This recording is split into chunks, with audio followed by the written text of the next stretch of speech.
আপনার AEPS ID permanently partially block হওয়া বা ব্ল্যাক লিস্টেড বা নেগেটিভ লিস্টে যাওয়ার বিভিন্ন কারণ আছে। তার মধ্যে স্প্লিট ট্রানজ্যাকশান 1010, 1020, 1005 এ ধরনের ট্রানজ্যাকশান আগে করতেন নিশ্চয়, তার জন্য যেতে পারে। আর একটা সেটেলমেন্ট গুরুত্বপূর্ণ বিষয়, যেটাকে আপনি যদি ইগনোর করেন, সেটেলমেন্টের যে নিয়মকানুন এনপিসিআই সেটা যদি না মানেন, তাহলে কিন্তু আপনার আইডি ব্ল্যাকলিস্টেড হতে পারে, ডকুমেন্ট নেগেটিভ লিস্টে যেতে পারে। এইপিএস সিস্টেমে, আধার এনেবল পেমেন্ট সিস্টেমে ওয়ালেটের টাকা নিজের ব্যাঙ্ক অ্যাকাউন্টের পরিবর্তে অন্য কারো অ্যাকাউন্টে সেটেলমেন্ট নেওয়া একটি অত্যন্ত ঝুঁকিপূর্ণ কাজ, এবং এটি একটি NPCI national payment corporation of ইন্ডিয়ার নিয়ম অনুযায়ী অবৈধ।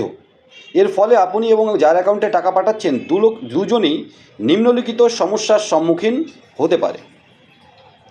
আইনি ব্যবস্থা ও জেল। অন্য ব্যক্তির অ্যাকাউন্টে সেটেলমেন্ট নেওয়াকে মানি লন্ডারিং বা আর্থিক জালিয়াতি হিসাবে গণ্য করা হতে পারে। তদন্ত শুরু হলে সমস্ত পুলিশি ঝামেলা এবং জেল হওয়ার সম্ভাবনা থাকে। আইডি পার্মানেন্টলি ব্লক হতে পারে।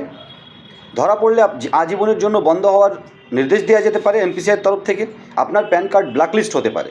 আর্থিক ক্ষতি। কোনো কারণে লেনদেন বিফলে গেলে, পেন্ডিং গেলে, অনেক সময় যায় এইপিএস, ডিএমটি, স্ক্যান পে বা সেটেলমেন্ট পে আউট পেন্ডিংয়ে যায়। এবার পেন্ডিংয়ে যখন যাচ্ছে, তখন রিভার্সটা কিন্তু আইডি অ্যাকাউন্টের যে যার আইডি তার অ্যাকাউন্টেই রিভার্স হবে, এটাই হচ্ছে নিয়ম।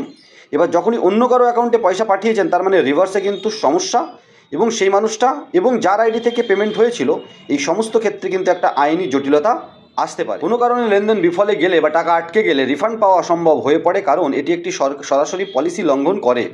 Income tax notice. যার ব্যাঙ্ক অ্যাকাউন্টে টাকা সেটেল হচ্ছে, তার আয়ের উৎসের সাথে এই টাকার মিল থাকলে তিনি আয়কর বিভাগে থেকে বড় অঙ্কের নোটিশ পেতে পারেন, যদি আয়ের সাথে এই সেটেলমেন্ট অ্যামাউন্টের কোনো মিল না থাকে।